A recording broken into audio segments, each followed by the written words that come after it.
জুলাই গণ অভ্যুত্থান যখন চরমে, যখন পুলিশের গুলিতে নিষ্পাপ শিশুরা মারা যাচ্ছিলেন, তখন নায়ক ফেরদৌসের নেতৃত্বে একদল শিল্পী শেখ হাসিনার পাশে দাঁড়িয়ে বিটিভির দেয়াল ধরে কেঁদেছিলেন।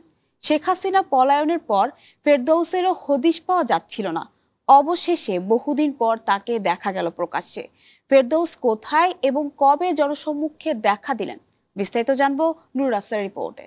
মাননীয় প্রধানমন্ত্রী শেখ হাসিনা, আপনাদের দায়িত্ব আমার। কোন এক অনুষ্ঠানে মঞ্চে নায়ক ফেরদৌস আর নায়িকা পূর্ণিমা উপস্থাপনা করছিলেন। তখন সামনের সারিতে বসেছিলেন শেখ হাসিনা। বলা হয়ে থাকে অনেকটা তোষামোদি করেই এমপি হয়েছিলেন নায়ক ফেরদৌস, কিন্তু কে জানতো মাত্র 6 মাসের মাথায় তাকে পালিয়ে বেড়াতে হবে এমপি পদ ছেড়ে। আমি আপনাদেরকে এই এলাকায় দেখে শুনে রাখবো ইনশাআল্লাহ।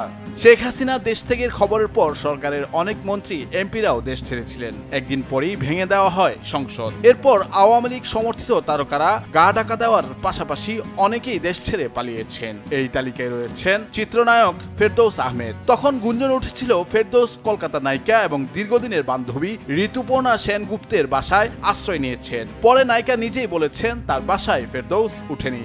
এই প্রথম মধ্যে আমরা নিউ ইয়র্কে আজকে এটা একটা অসাধারণ অনুভূতি। অবশেষে প্রায় 13 মাস পর ঋতুপর্ণা মৌসুমীকে নিয়ে প্রকাশ্যে এলেন নায়ক ফেরদৌস। সামাজিক যোগাযোগ মাধ্যমে ভাইরাল হওয়া এক ভিডিওতে দেখা যায় তাদের তিনজনকে, যেখানে ওপার বাংলার অভিনেত্রী ঋতুপর্ণা সেনগুপ্ত ও বাংলাদেশের চিত্রনায়িকা মৌসুমীও ছিল। আমি কেন জানতাম? ফার্স্ট ইন্টারন্যাশনাল শো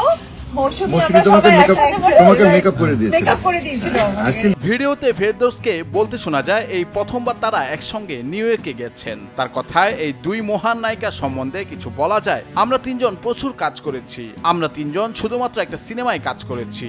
তাদেরকে বেশ খোশ মেজাজে দেখা গেছে। এদিকে ভিডিওতে মৌসুমী বলেন, অনেকবার চেষ্টা করেছি তিনজন একসঙ্গে আসার জন্য, কখনোই হয়ে ওঠেনি। দুই মহান নায়িকা সম্বন্ধে কিছু বলা যায়? আমরা তিনজন প্রচুর কাজ করেছি, এই প্রথম মধ্যে আমরা নিউ ইয়র্কে। নুরুল আফসার, বৈশাখী সংবাদ।